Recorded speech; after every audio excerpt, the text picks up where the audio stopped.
प्यारे दोस्तों, मैं आपका मित्र दगा पाटिल और मैंने आज एक अच्छी किताब पढ़ी जिसके कुछ मुद्दे आपके सामने बताना चाहता हूँ। देखिए, हमेशा जीवन में सकारात्मक रहिए। जितने ज़्यादा आप सकारात्मक रहोगे, जीवन आपका उतना ही अच्छा रहेगा।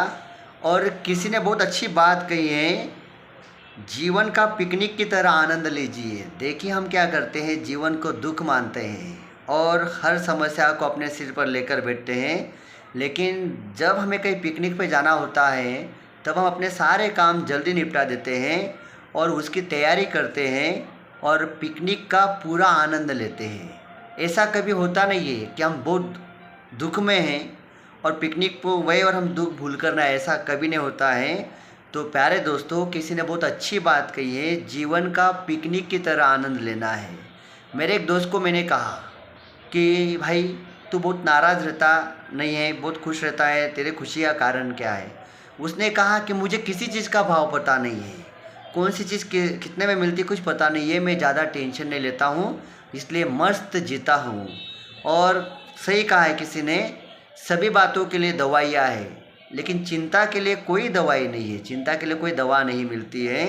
तो जीवन का आप पिकनिक की तरह आनंद लीजिए, खुद की तरफ देखने का नज़रिया बदल लीजिए। हम क्या करते हैं, बार बार हमारी कमियों को देखते हैं और इन कमियों के कारण हम नाराज़ रहते हैं। तो हमेशा जो भी आप कर रहे हो, खुद की तरफ देखने का नज़रिया बदल लीजिए। मैं भी कामयाब बनूंगा, मैं भी होशियार बनूंगा, मैं भी बाकी दोस्तों से ज़रूर आगे निकलूँगा, ऐसी सोच रखिए। जीवन का लक्ष्य सुख नहीं ज्ञान होना चाहिए। आपके जीवन का लक्ष्य सुख नहीं ज्ञान होना चाहिए। ज्ञान प्राप्ति को अपने जीवन का आनंद मानिए, आनंद बनाइए। किसी भी बड़े काम में बहुत समय तक लगातार और महान प्रयत्न की आवश्यकता होती है।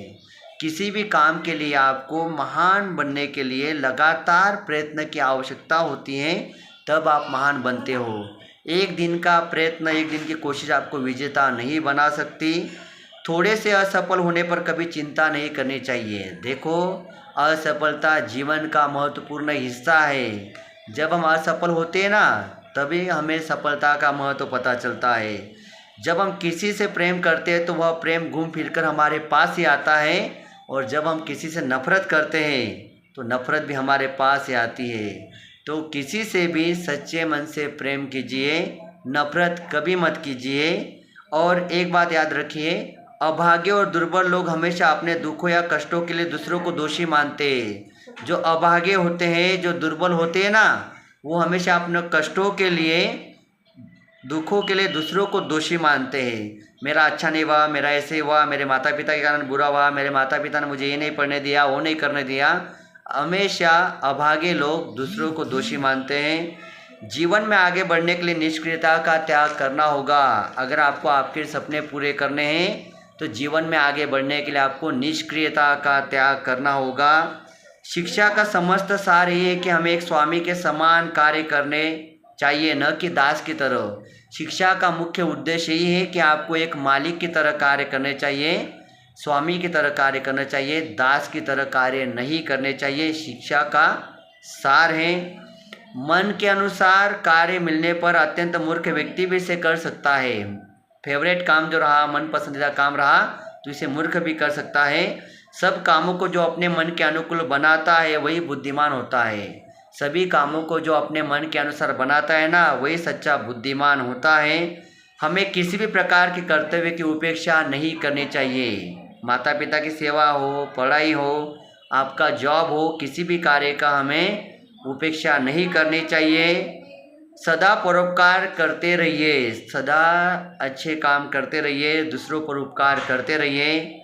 और सबसे महत्वपूर्ण बात है प्यारे दोस्तों, जीवन में अपने लिए समय निकालिए। यह बहुत महत्वपूर्ण है। अपने सुख के लिए, अपने खुशी के लिए समय निकालिए। खुद को स्वयं पूर्ण मानिए। जो चीज़ें आपके पास नहीं है ना, सोचिए वहाँ रहिए। देखिए, किसी के ऊपर कर्जा हो रहा, बार बार कर्जा कर्जा कर्जा इतना करता रहता है, वो सब सच में वह कर्ज में डूब जाता है। मेरे ऊपर कोई कर्जा नहीं है, मैं कर्जे से बाहर निकल रहा हूँ, मैं कर्जे से बाहर निकल रहा हूँ, ऐसा सोचिए। पॉजिटिव चीज़ें सोचिए, वो आपके पास ज़रूर आती है। जितना ज़्यादा निगेटिव सोचोगे उतना ज़्यादा आपके पास आएगा। ये था दोस्तों आज का मोटिवेशन, कुछ अच्छे से विचार इस चैनल पर आपको ज़रूर अच्छा पढ़ने के लिए, सुनने के लिए मिलेगा। इसे ध्यान से सुनिए। थैंक यू, धन्यवाद।